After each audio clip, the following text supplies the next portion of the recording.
السلام عليكم ورحمة الله وبركاته. بسم الله الرحمن الرحيم. الحمد لله رب العالمين، وأفضل الصلاة وأتم التسليم على سيدنا محمد وعلى آله وأصحابه أجمعين. اللهم علمنا ما ينفعنا وانفعنا بما علمتنا، اللهم زدنا علما. اللهم وفقنا لما تحبه وترضاه برحمتك يا أرحم الراحمين. اللهم بلغ بنا دينك وعلمنا مرادك من كتابك، وارزقنا الأدب معك، وافتح لنا فتوح العارفين بك، وخذ بأيدينا إليك أخذ الكرام عليك، واسلك بنا سبيل رضاك برحمتك يا أرحم الراحمين. اللهم لا سهل إلا ما جعلته سهلا، وأنت إذا شئت جعلت الحزن سهلا. اللهم ارزقنا فهم النبيين وحفظ المرسلين، وألهمنا إلحام الملائكة المقربين برحمتك يا أرحم الراحمين، والحمد لله رب العالمين. InsyaAllah kita menyambung daripada kitab Min Adabil Islam, karangan Syekh Abdul Fattah Abu Ghuddah rahimahullahu ta'ala. Kata pengarang rahimahullahu ta'ala pada muka surat yang ke-12, sebagaimana perkara itu pernah ditunjukkan melalui sabda Sayyiduna ayat sambung. Sebagaimana perkara itu pernah ditunjukkan melalui sabda Sayyiduna, muka surat 14, Rasulullah sallallahu alaihi wa alihi wasallam. Ketika itu baginda sallallahu alaihi wasallam berada bersama beberapa orang sahabat yang mulia radhiyallahu anhum, bersedia untuk masuk ke Madinah selepas pulang daripada satu peperangan. Yakni ni ialah kisah macam mana Nabi SAW bila balik daripada peperangan, sebelum masuk ke Madinatul Munawwarah, bermalam dulu di luar Madinah. Malam tu tak masuk Madinah terulah. Jadi malam tu Nabi pesan dulu kepada para sahabat Nabi SAW. Baginda bersabda kepada mereka, innakum qadimuna ala ikhwanikum fa ahsinu libasakum wa aslihu rihalakum hatta takuna ka'annakum syammatun fin nas fa inna Allaha la yuhibbul fuhsya wala tafahhusha. Maksudnya, sesungguhnya kalian akan pulang esok harinya bertemu dengan saudara-saudara kalian daripada kalangan para mukmin. Di mana esok sahabat-sahabat yang keluar daripada Madinah bersama Nabi ni akan balik dah, temu dengan orang Madinah.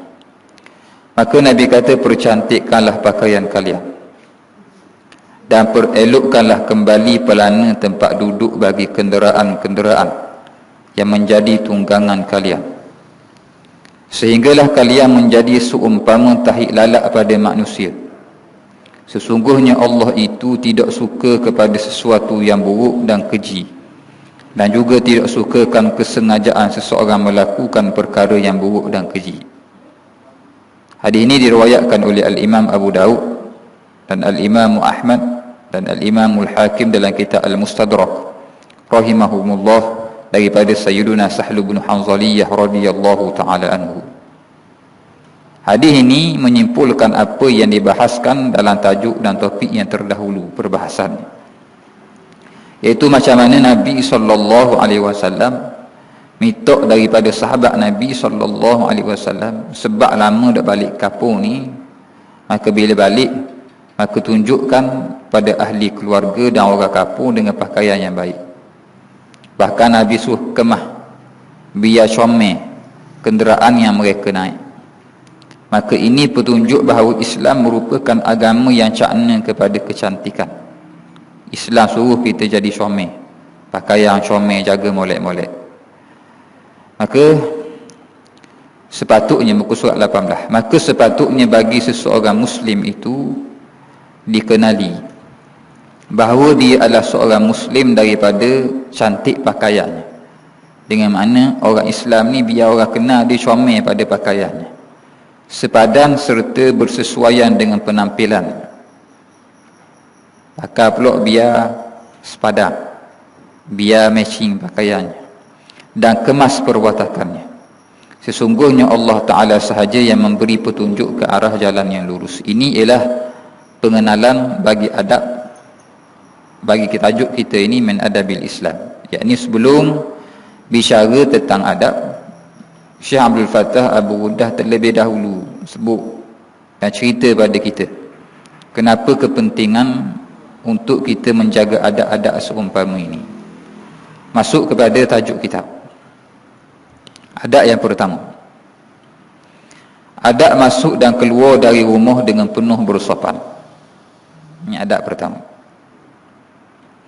Apabila kamu masuk ke dalam rumahmu ataupun keluar daripadanya, bila masuk dalam rumah ataupun kita keluar daripada rumah, sebut rumah lah, tapi tak mesti rumah. Kereta, pejabat, masuk kedai, tak kira lah mana-mana pun. Bila kamu masuk ke dalam rumahmu ataupun keluar daripadanya, janganlah kamu menolak daun pintu rumahmu itu dengan tolakan yang kasar, atau membiarkannya tertutup sendiri dengan kuat. Ni diajar oleh pengarang. Bila kita buka pintu, kita tutup pintu, jangan rembah, jangan senjoh pintu. Tak kira pintu tu pintu rumah kita ataupun pintu kereta. Yang ni apa-apa yang nama pintu, bila kita berinteraksi, bila kita ta'amul, bila kita buka, maka buka berlalu. Dengan makna sampai kepada itu diperhatikan oleh agama kita. Apatah lagi sekiranya benda tu bukan milik kita. Kalau rumah kita sendiri, hak milik kita pun disuruh kita jaga molek, apatah lagi bukan milik kita. Kereta orang, masuk rumah orang, masuk kedai orang, maka kena beraluh belaka. Buka pintu beraluh, tutup pintu beraluh. Sesungguhnya kelakuan ini, yakni rembah pintu, senjoh pintu, lock pintu tutup sendiri, sapat degung, semua kelakuan ini bertentangan dengan kelembutan agama Islam. Islam dah ajar gitu, yang mana kamu menjadi mulia dengan menjadi penganutnya. Padahal kita ni jadi mulia dengan sebab kita jadi orang Islam. Bahkan tutuplah pintu itu dengan menggunakan tanganmu dengan tolakan yang lembut. Lepas tu setengah tepat dia buat benda pintu, tutup tu dia akan jadi slow tutup. Terutama kedai-kedai. Sebab dia tahu dah pesen orang kalau dah rembah pintu mahal, lama-lama rosak. Kalau Islam tu comel dah. Dengan makna ajar tutup pintu pun dengan beraluh, buka pintu pun beraluh. Boleh jadi kamu pernah mendengar hadis yang diriwayatkan oleh Sayyidah Aisyah radhiyallahu anha daripada sabda Sayyiduna Rasulullah sallallahu alaihi wasallam, "Innar rifqa la yakunu fi syai'in illa zanah, wa la yunza'u min syai'in illa syanah." Sesungguhnya kelembutan itu tidaklah terdapat pada sesuatu, melainkan kelembutan itu menjadikannya comel. Dengan makna benda-benda buat dengan beraluh, dengan lembut, dengan sopan, akan jadi comel lah benda tu. Dan tidaklah dicabut daripada sesuatu, melainkan akan nampak uduh. Dengan makna kalau dicabut kelembutan, akan menjadikan benda tu uduh, dok comel. Dalam riwayat yang lain disebut sesungguhnya Allah Ta'ala kasih kepada orang lembut, orang sopan. Bila kita bersikap sopan, lembut perangai kita, bukan lembut ni bukan jadi pondang dah, sopan. Dengan makna beraluh. Allah Ta'ala kasih pada orang yang lembut, orang yang beraluh, orang yang ada sopan santun. Dan disebutlah hadis sesungguhnya Allah Ta'ala beri ganjaran pahala kepada orang yang sopan itu yang tidak diberikan kepada orang lain. Yang ini seolah-olah ada satu ganjaran khusus yang Allah Ta'ala beri kepada mereka yang bersikap dengan sifat kesopanan, kelembutan, kesantunan. menunjukkan bahawa sopan satu ni ialah hakikatnya itu adalah akhlak Islam. Dia bukan cerita sebab kita Melayu, orang Melayu ni orang sopan satu, tapi cerita ialah kerana kita Islam. Oleh sebab Melayu itu suatu ketika adalah Islam, Islam itu dikenali daripada orang Melayu, maka dengan sebab kita ini suatu ketika Islam sampai daripada orang dari sebelah Yaman yang mereka ini terkenal dengan sifat sopan. Lalu sifat sopan tu jakit bagi orang Melayu yang akhirnya ikut Islam dan berpegang dengan agama Islam. Maka kita dikenali dengan adab dan tata sila itu tersendiri. Yang ini bukan sebab kita Melayu, tetapi kerana sifat kita, kerana kita ni orang Islam yang diajar begitu, yang diajar dengan kelembutan. Benda ni sebagaimana kata pengarang rahimahullah sebelum ni, boleh jadi orang nampak benda ni benda remeh, tetapi remeh tak remeh, dia punca untuk kita dapat kasih sayang Allah. Tak ada orang kata cinta Allah ni remeh. Kalau rasa cinta Allah Ta'ala ni, kasih Allah Ta'ala pada kita lekeh, dengan makna tak berharga dah barang. Tapi sebablah hadis kata innallaha yuhibbur rifqa, Allah Ta'ala sukakan kelembutan. Bila Allah kasih kelembutan, maknanya lembut ni barang mahal. Seolah-olah Allah Ta'ala sebut siapa nak dapat kasih dan cinta aku kena bersikap dengan sopan, dengan lembut lah. Ni tawaran daripada Allah. Bila sebut dia kasih sayang Allah, maka dia jadi mahal. Dia bukan benda lekeh dan dia bukan benda remeh. Adab yang kedua, apabila kamu masuk ke rumahmu ataupun keluar daripadanya, maka hendaklah kamu beri salam kepada orang yang berada di dalamnya daripada ahli keluarga. Ini adab seterusnya. Tadi seolah-olah pengarang ni sebelum masuk cerita bab salam, cerita dulu berkaitan dengannya. Cerita bab benda, cerita bab buka pintu, tutup pintu dulu. Ini pengarang disusung ikut perekat dia. Mula sebut cerita tentang macam mana kita dengan pintu rumah. Kemudian cerita pula tentang macam mana kita bila kita masuk rumah, maka hendaklah kita bagi salam. Sama ada lelaki maupun perempuan dengan ucapan salam kaum muslimin dan simbolik kepada agama Islam. Bagi salam, Assalamualaikum warahmatullahi wabarakatuh. Ini syiar agama Allah. Dengan makna Nabi buat mari tukar amalan jahiliyah daripada sebelumnya dengan ucapan penghormatan lain, tukar dengan Assalamualaikum. Maka kena faham ni syiar agama kita. Lafaz salam, Assalamualaikum warahmatullahi. Jangan kamu tukar ucapan salam yang telah disyariatkan oleh Islam ini dengan ucapan penghormatan lainnya, seperti dalam bahasa Arab sabahal khair, marhaban. Macam kita jumpa selamat pagi, apatah lagi dengan kata kasar, hey, oi. Jumpa-jumpa, oi, lama tak jumpa. Ini bukan Islam lagi. Islam Assalamualaikum. Lapah, woi, hei, kira lah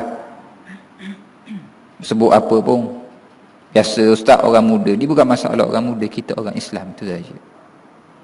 Orang Islam didahulukan dengan Assalamualaikum, yakni pastikan yang terkeluar dahulu daripada mulut kita ialah Assalamualaikum.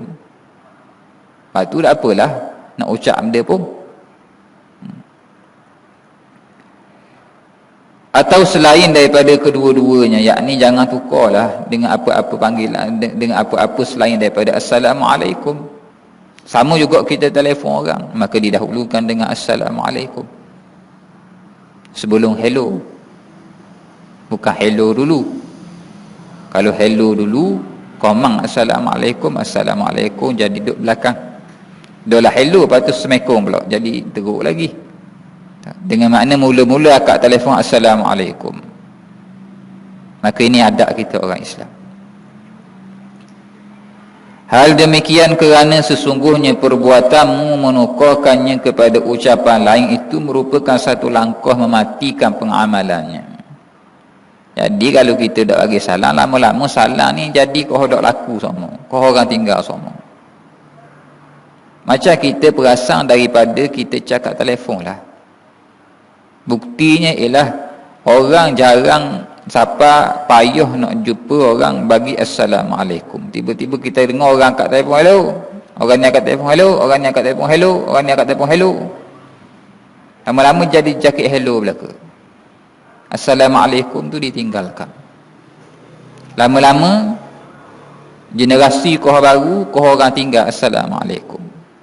Siapa boleh mati Assalamualaikum. Yakni tak ada lafaz Assalamualaikum.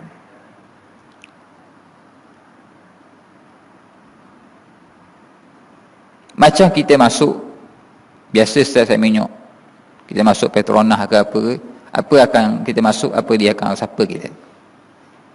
Dia sudah diajar, boleh jadi kursus ke apa-apa sebelum masuk kerja. Kalau orang masuk, selamat datang. Kan begitu.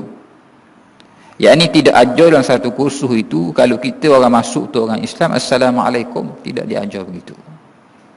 Padahal ucapan sapaan bagi kita orang Islam ialah Assalamualaikum.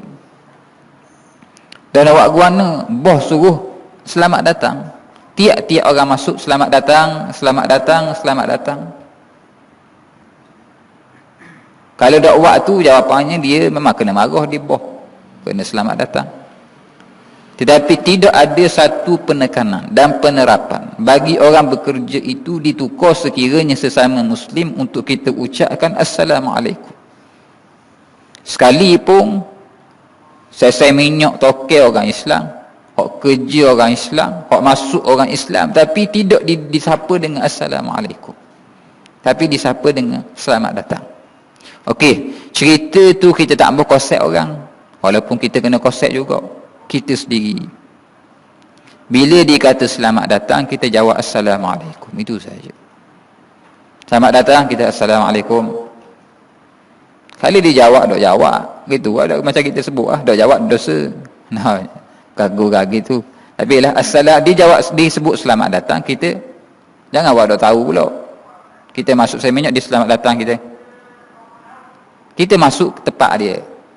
Dia selamat datang, kita Assalamualaikum. Itu saja. Tapi sekiranya dia boleh tukar, yakni pekerja ni boleh tukar daripada selamat datang kepada Assalamualaikum, itulah sebenarnya syiar agama Islam. Assalamualaikum.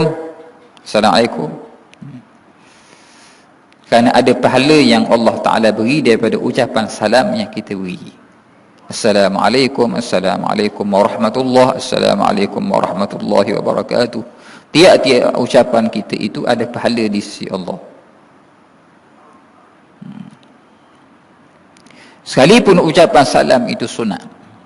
Apa hukum beri salam? Hukumnya sunat. Apa hukum jawab salam? Hukumnya wajib. Tetapi dia masuk dalam kategori beberapa amalan, setengah ulama kata 3, yang mana amalan sunat itu dalam bab ini lebih afdal daripada wajib. Kaedah umum kata tiap-tiap amalan yang wajib itu dia lebih afdal daripada yang sunat. Itu kaedah. Melainkan terdapat pengecualian. Dia tiap-tiap kaedah ni dia ada pengecualian. Kaedah kata benda wajib afdal daripada sunat. Walaupun semayang duha ni lebih, dia tak boleh lawan semayang 5 waktu.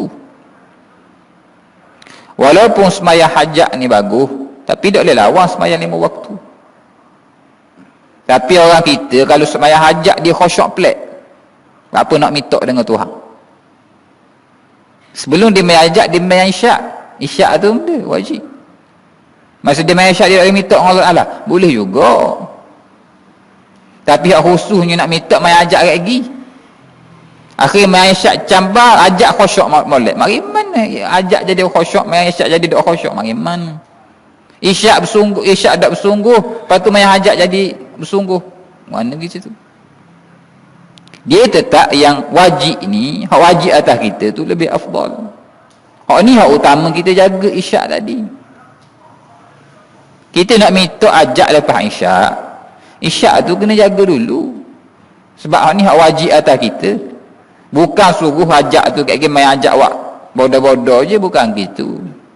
Tapi nak royak hak ni hak wajib atas kita.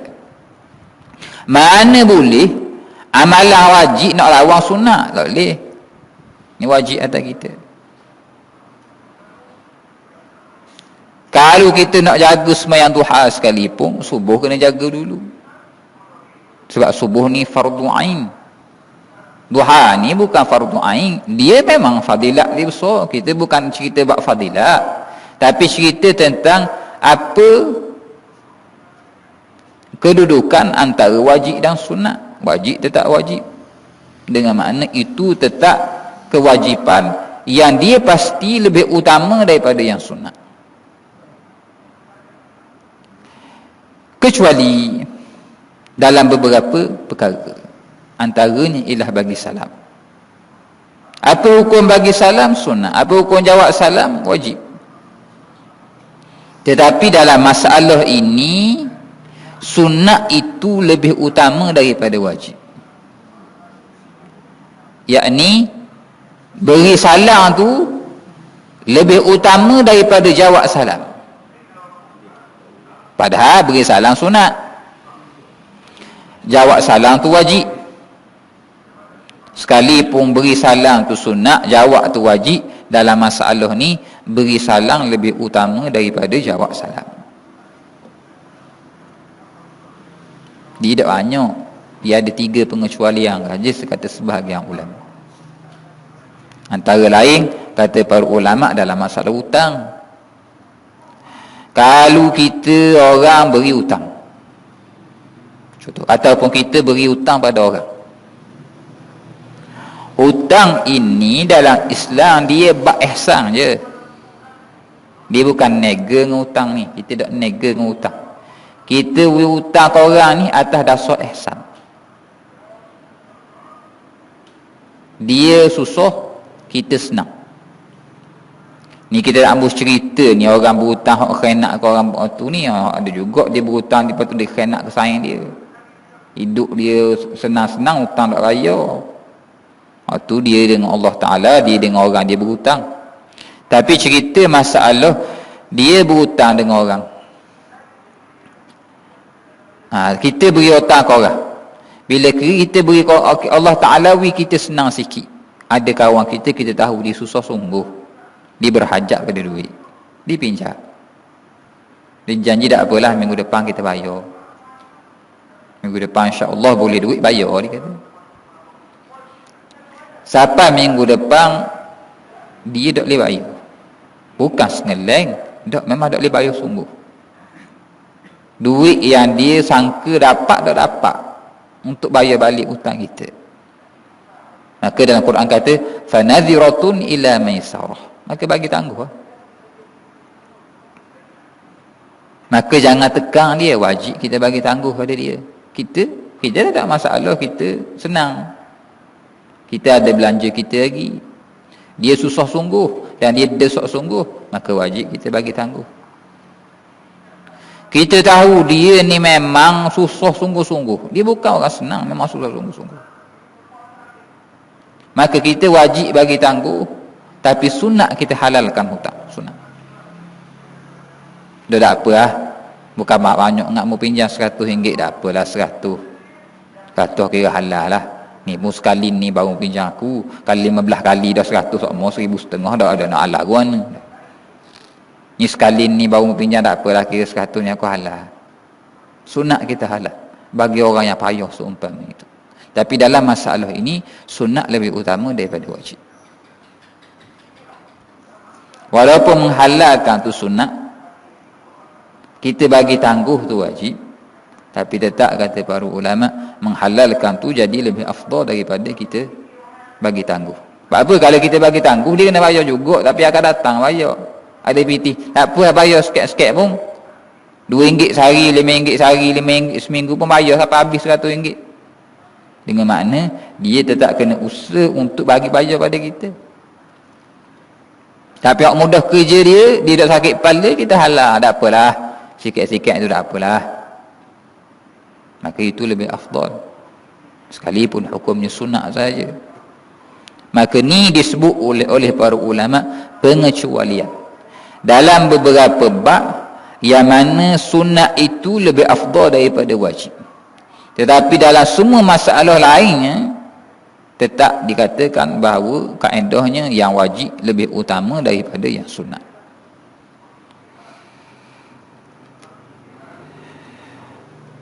Bagi salam, kita bahas tentang bagi salam, hukumnya sunat.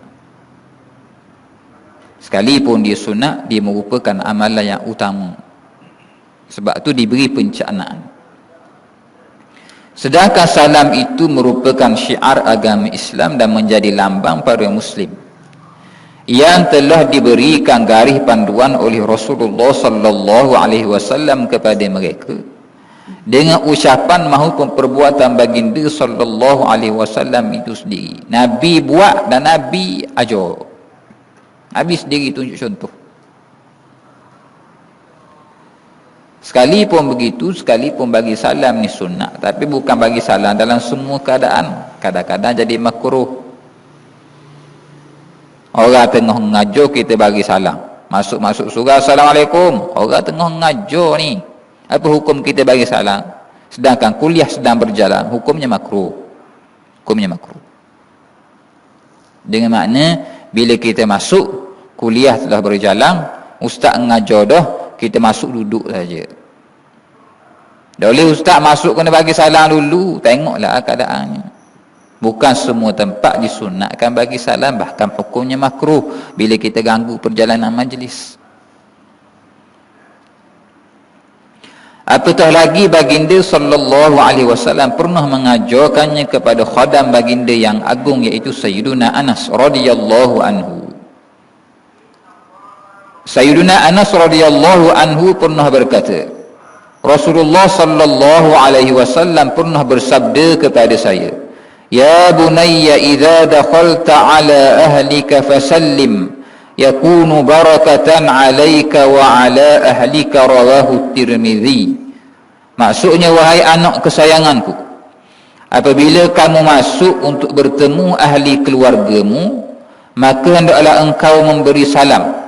Diperintahkan sedemikian rupa kerana salam tersebut adalah sebab ditambahkan keberkatan atasmu juga atas keluargamu.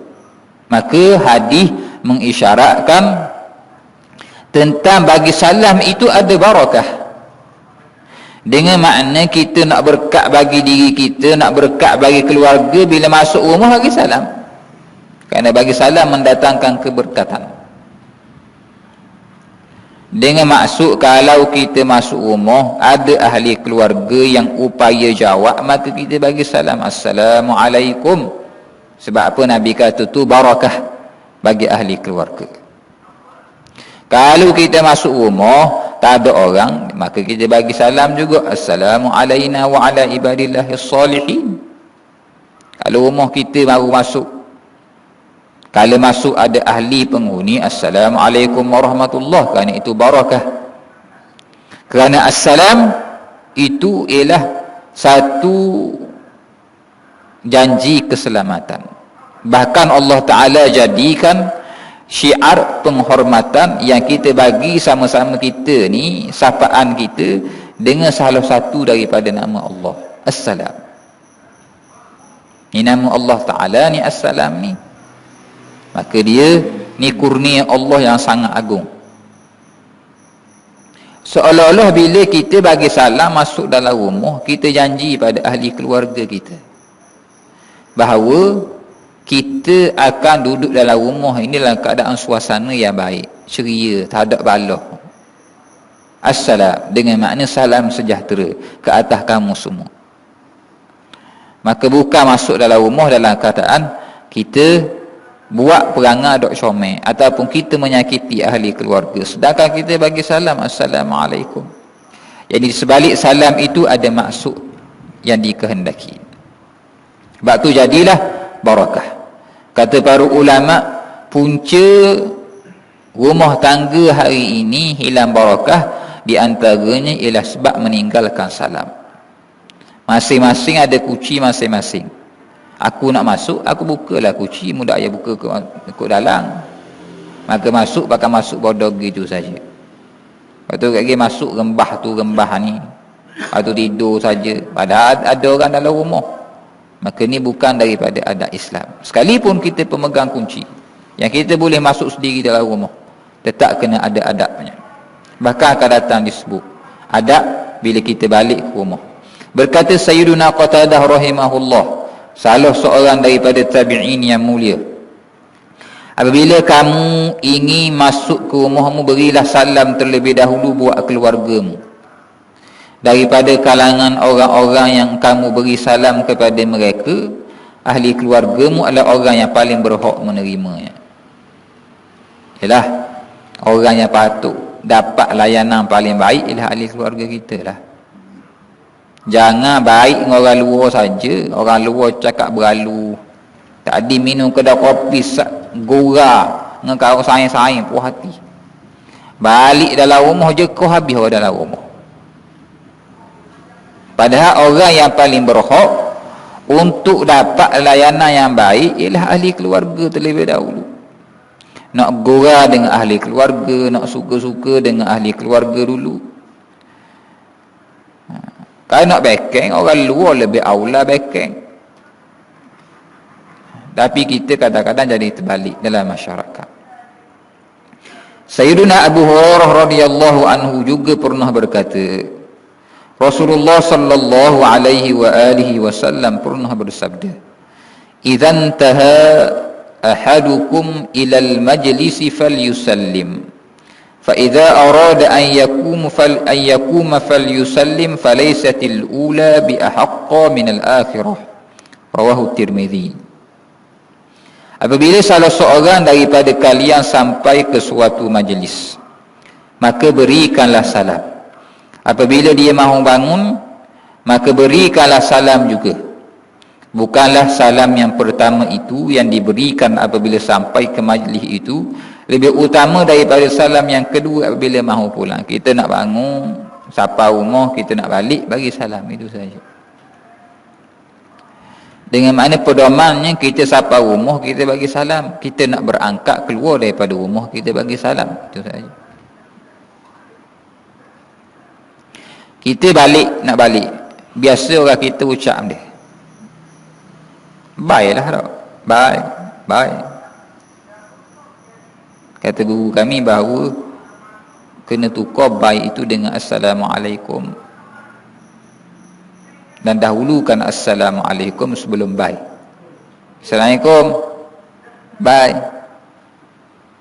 Ni bye daripada tinggal rumah, siapa ke tak nampak orang, bye saja. Akhirnya Assalamualaikum tertinggal. Mana Assalamualaikum? Sedangkan di sana ada ucapan lain yang diajar oleh Rasulullah. Assalamualaikum astaudiukallah. Assalamualaikum, aku tinggalkan kamu di bawah jagaan Allah. Itu ucapannya.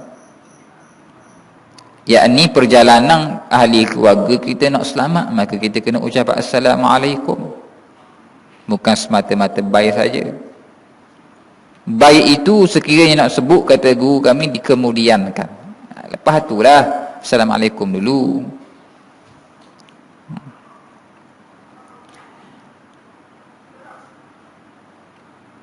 Begitu juga ucapan astaudiukallah. Ataupun kita kalau ada ingat abung, kita doa lah, selamatlah tu, moga Allah Ta'ala jaga dalam perjalanan. Dengan mana bila kita nak pisah, maka kita tetap ingatkan diri kita dan juga orang yang berjalan itu kepada Allah. InsyaAllah selamat duduk rumah tu, harap Allah Ta'ala jaga belaka deh kita semua. Itu ucapan. Yang ini memperingatkan sesama sendiri tentang bagaimana kita selamat dengan Allah Subhanahu Wa Ta'ala. Adab yang ketiga,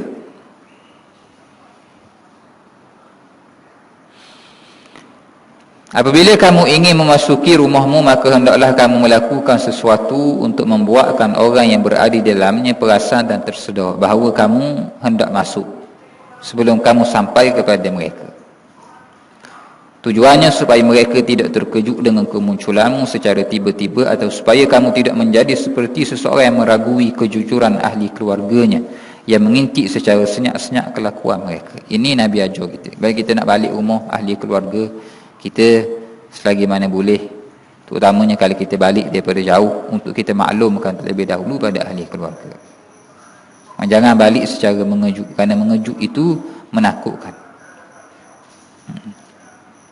Maka antara adat Islam ialah kita nak balik maka kita royak dulu, itu saja, kepada ahli keluarga.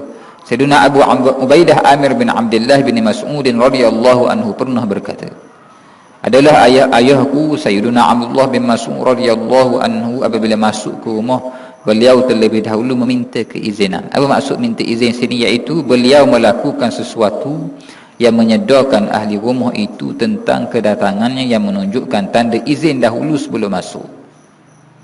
Yang ni buat bunyi-bunyi supaya orang dalam rumah sedar kita siapa, itu saja. Supaya dalam rumah tak kejut sangat dengan ketibaan kita. Beliau bercakap-cakap dan mengangkat suaranya sehingga mereka tersedar dan bersedia untuk menerima kedatangannya. Berkata Al-Imam Ahmad bin Hanbal rahimahullah, apabila seseorang ingin masuk ke dalam rumahnya, disunatkan baginya untuk berdehem dan menggerak-gerakkan kedua-dua kasutnya. Sayyidina Abdullah, anak Al-Imam Ahmad rahimahullah, menceritakan adalah ayahku apabila pulang, beliau mahu masuk, iaitu setelah pulang ke rumah daripada masjid, dia akan menghentakkan kakinya sebelum beliau masuk ke dalam rumah, sehingga didengari hentakan kasutnya itu untuk dia masuk ke dalam rumah. Kadang-kadang dia berdehem untuk memaklumkan kepulangannya kepada orang yang berada dalam rumah. Ini buat bunyi, buat sedar supaya orang rumah sedar kita balik, itu saja. Kita tak apa lari ni, kadang-kadang bunyi kereta, kadang-kadang bunyi bagar, itu ialah petunjuk awal supaya kita tidak mengejutkan hangat orang dalam rumah, itu saja. Dan supaya orang dalam rumah bersedia menerima kedatangan kita. Kita ni tak apa mudah. Kita ada WhatsApp, sampai 5 minit lagi, sampai 10 minit lagi, dengan makna orang akan bersedia dengan ketibaan kita. Maka tak apalah kalau kita WhatsApp dah, tak payah batuk dah lah, WhatsApp dah 5 minit lagi siapa tu dekat dah ni, dengan makna kita maklumkan kepada ahli keluarga tentang kepulangan kita. Oleh sebab itu datang riwayat dalam kitab Sahih Al-Imam Bukhari dan Al-Imam Muslim rahimahumallah daripada Sayyidina Jabir radhiyallahu anhu anna Rasulullah sallallahu alaihi wa alihi wasallam naha an yatruka ar-rajulu ahlahu layla, ay an ya'tiyahum laylan min safarin aw ghayrihi ala ghaflatin ka'annahu yatakhawwanuhum aw yaltamisu atharatihim. Maksudnya bahawasanya Rasulullah sallallahu alaihi wasallam melarang seseorang lelaki itu mengetuk pintu rumahnya, mengejutkan keluarganya pada waktu malam, iaitu kembali kepada mereka pada waktu malam daripada permusafiran atau selainnya tanpa pengetahuan mereka terlebih dahulu, seolah-olah dia meragui adakah ahli keluarganya melakukan perbuatan khianat semasa ketiadaannya atau memeriksa kecurangan mereka. Ini cerita dahulu.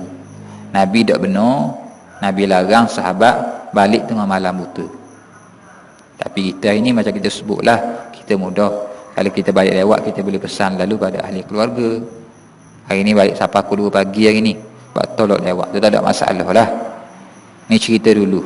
Kenapa Nabi kata tak ambuh jadi macam orang yang dia Allahumma salli ala Muhammad, seolah-olah dia tak percaya pada ahli keluarga dia. Balik lewat-lewat malam tengok, aku tak ada ni buat benda di rumah, tu ceritanya. Tapi kita tak timbul masalah tu.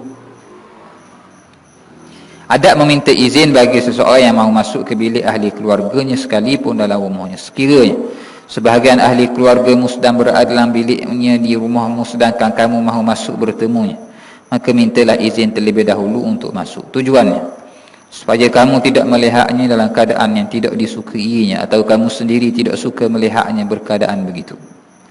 Sama ada mereka itu dalam kalangan orang yang halal untuk kamu berkahwin dengannya, maupun mahram yang diharamkan kamu berkahwin dengan mereka, ataupun selain mereka seperti ibumu, ayahmu, anak-anak perempuanmu ataupun anak laki-lakimu. Ini cerita bila kita nak masuk bilik tiap-tiap orang ada privasi masing-masing. Dengan makna bila kita nak masuk bilik kena minta izin, jangan pakai buka begitu saja. Walaupun bilik itu bilik adik-beradik kita sendiri, apatah lagi bilik itu bilik ayah mak kita, maka sebelum masuk ketuk pintu dan bagi salam, minta izin nak masuk dulu baru boleh masuk. Al-Imam Malik rahimahullah meriwayatkan dalam kitab Al-Muwatta' daripada Sayyidina Atha' bin Yasar rahimahullah secara mursal,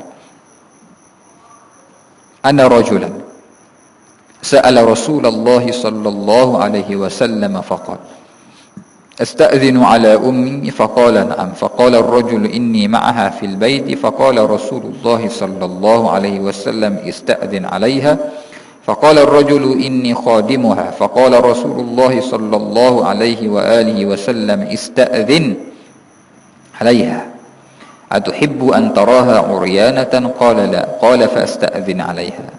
Hadis cerita seorang sahabat Nabi tanya, Rasulullah, adakah saya ni nak masuk bilik mak kena minta izin? Nabi kata ya, nak masuk bilik mak kena minta izin.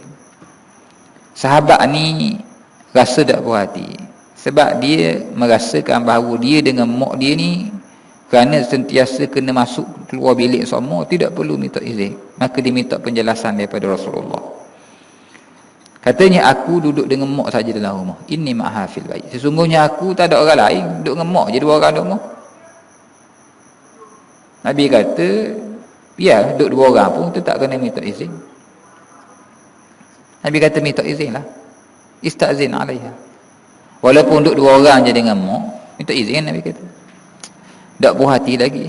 Ini bukan tak puas hati kerana nak bangkang, supaya nak menjelaskan kedudukan dia untuk difahami oleh Rasulullah.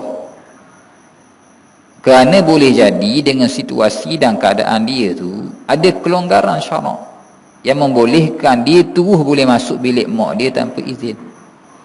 Maka dia kata, ya Rasulullah, inni khadimuha, aku ni tukang khidmat pada mak aku.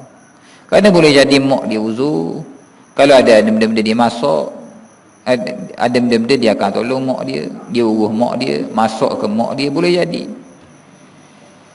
Yakni dengan uzur mak dia itu, inni khadimuha, aku ni khadam bagi mak aku, yakni aku tukang urus mak aku. Adakah dengan sebab aku tukang urus mak aku ni kena minta izin tak kata dia nak masuk bilik, nak pergi makan ubat, mak masuk bilik, masuk kayak gini nak masuk mak masuk bilik, gitu sok mak ke? Nabi kata ya, sekali pun kena minta izin. Nabi kata. Kemudian Nabi kata, atuhibbu an taraha uryanatan, adakah kamu suka untuk kamu lihat mak kamu dalam keadaan tidak berpakaian? Bagaimana minta izin lah. Kerana boleh jadi masa tu mak kamu tukar pakaian, ataupun boleh jadi terselok pakaian dia tengah tidur, maka minta izin dulu. Qala la, sahabat kata tak suka Rasulullah. Nabi kata fasta'zin alaiha, kalau begitulah maka minta izin. Ini satu penegasan. 4 kali Nabi jawab, maka 4 kali Nabi suruh minta izin. 4 kali pertanyaan, maka Nabi jawab dengan 4 kali mesti minta izin, dengan apa juga keadaan sekalipun mak kita. Nabi kata istazin alaiha. Dan daripada hadis juga difahami bahawa seorang anak mesti berusaha untuk menjaga aib bagi mak dia. Dan juga daripada hadis menunjukkan bahawa kita dalam keluarga pun kena ada sifat malu. Kita sama-sama ahli keluarga pun kena ada sifat malu. Jangan mentang-mentang adik-beradik hilang sifat malu. Boleh nak selok kain kot mana, boleh nak pakai tuala tinggi mana. Sebab apa? Sebab adik-beradik. Dok dalam hadis menunjukkan Nabi ajar bahawa di sana kena ada latihan, kena ada sifat malu. Biarlah kita dengan dia adik-beradik, bukan siapa pun. Dia adik puang kita, bukan siapa pun. Dia kakak kita sekali pun. Bukan orang lain, mak kita. Oh tua dah, biar selok-selok kain pun.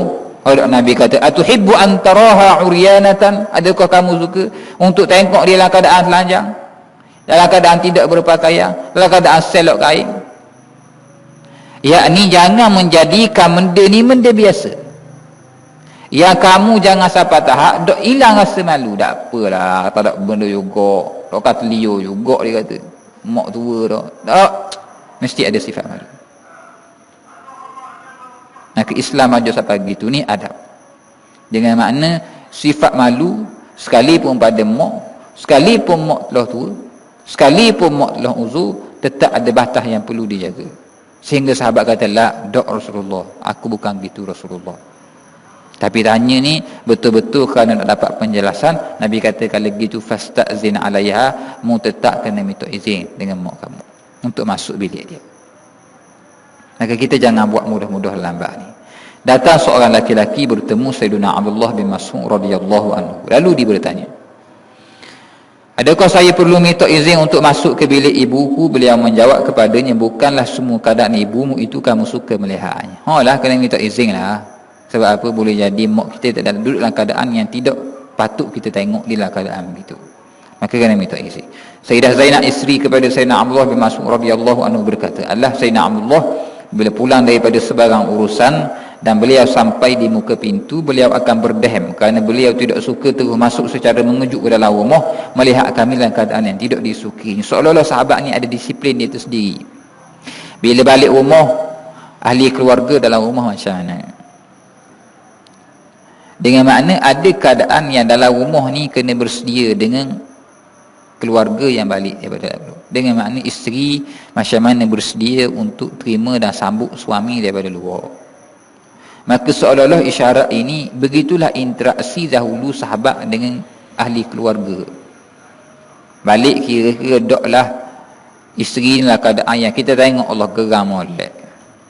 Begitu juga dalam suasana rumah boleh jadi untuk bersedia dalam keadaan kemah sikit.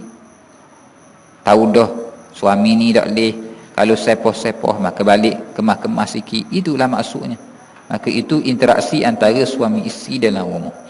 Dalam riwayat di sisi Al-Imam Ibn Majah rahimahullah, pada akhir kitab perubatan, Allah Sayyidina Abdullah radhiyallahu anhu apabila mahu masuk ke rumah, dia berdehem terlebih dahulu dan membunyikan suaranya. Seorang laki-laki pernah bertanya Sayyidina Huzaifah bin Al-Yaman radhiyallahu anhu, katanya, adakah saya perlu meminta izin untuk masuk bertemu ibu saya?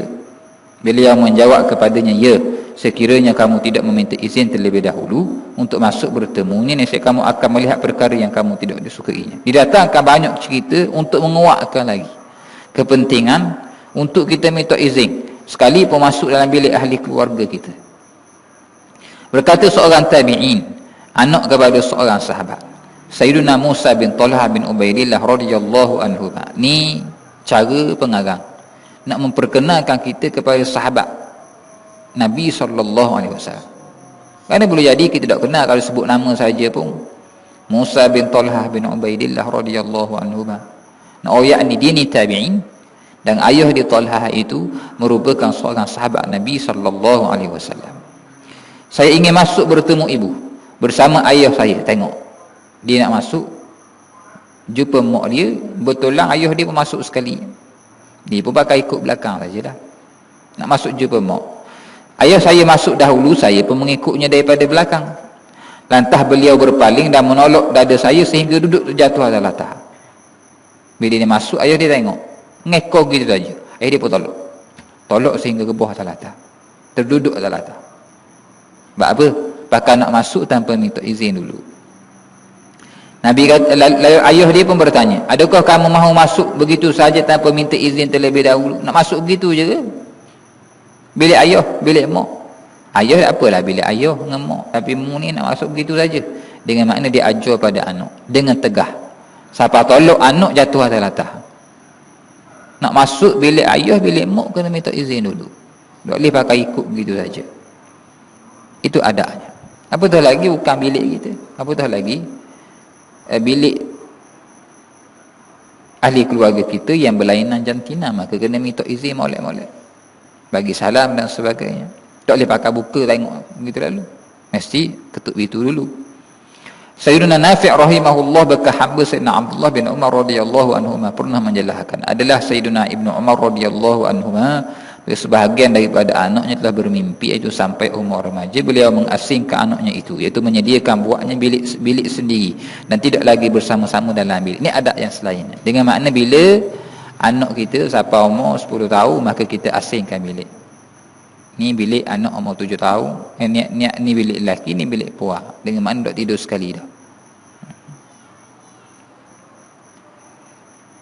Sayyidina Ibnu Jurayj menceritakan daripada Sayyidina Atha bin Abi Rabah rahimahumullah, katanya saya pernah bertanya kepada Sayyidina Abdullah bin Abbas radhiyallahu anhuma, adakah saya perlu minta izin terlebih dahulu untuk masuk bertemu kedua-dua beradik perempuan saya. Adakah saya nak masuk bilik adik perempuan saya ni kena minta izin dulu ke?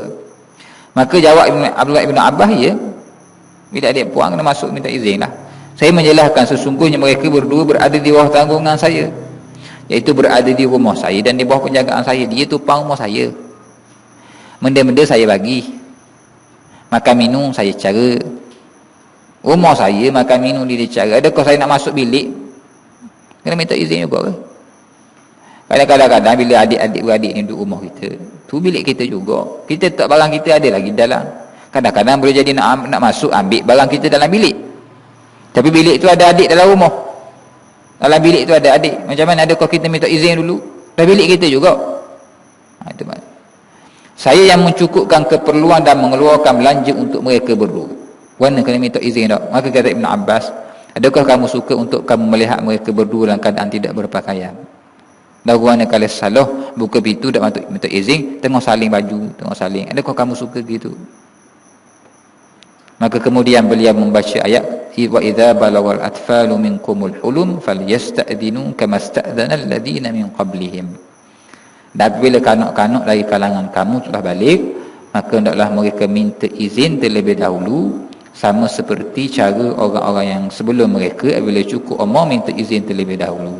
Ni ada ayat ni berhajat kepada syarahan panjang. InsyaAllah kita bertemu akan datang insyaAllah.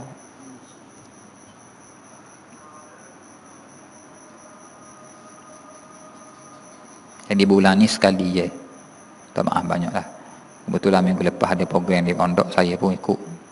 Minggu lepas tak ada kuliah lah. Kemudian akan datang bulan depan insyaAllah kita balik jadual lah. Tanya berjadual tu saya jadi bolok sikit sebab kita ni gila dengan keteh. Cuma surah keteh masalah sekarang ni. Dia tukar jadual tanpa maklum ada saya, tu jadi masalah sikit. Asal kita minggu apa? 2 awak. Tiba-tiba terbit jadual hok tahu bulan ni dia ambil minggu 2 ngepak, jadi tukar kita. Jadi keliru sikit minggu bulan ni. InsyaAllah saya akan bincang balik hari Sabtu ni dengan surah tu untuk kita kemas semula jadual kita untuk bulan depan. InsyaAllah akan datang bulan depan saya akan bawa kitab lain lagi. Dengan makna kita akan buat 2 sesi lah. Sesi garik sampai isyak ni kita baca kitab ni. Dan 1 sesi lagi saya baca kitab lain. Kitab seumpama ni juga, tapi kitab berbentuk amalan lagi lah. Saya tak kisah sangat sebab kita tauhid, kita fiqh, orang baca dah sini. Jadi saya baca kitab-kitab ni je lah. Yang kita adab dan saya baca sekitab lagi, kitab tu pun kitab amalan juga. Yang ni bukan kitab berat lah. Kitab ringan macam kitab ni juga. InsyaAllah. Dengan mana kita akan baca dulu kitab saya akan bawa minggu depan insyaAllah. Kitab tak mahal pun harga 5 riyal gitu aja. Kitab saya protestik, bukan kitab asal. Kitab protestik nanti kita akan kongsikan insyaAllah. Allah Subhanahu wa ta'ala ala wa ala wa ajallu akram.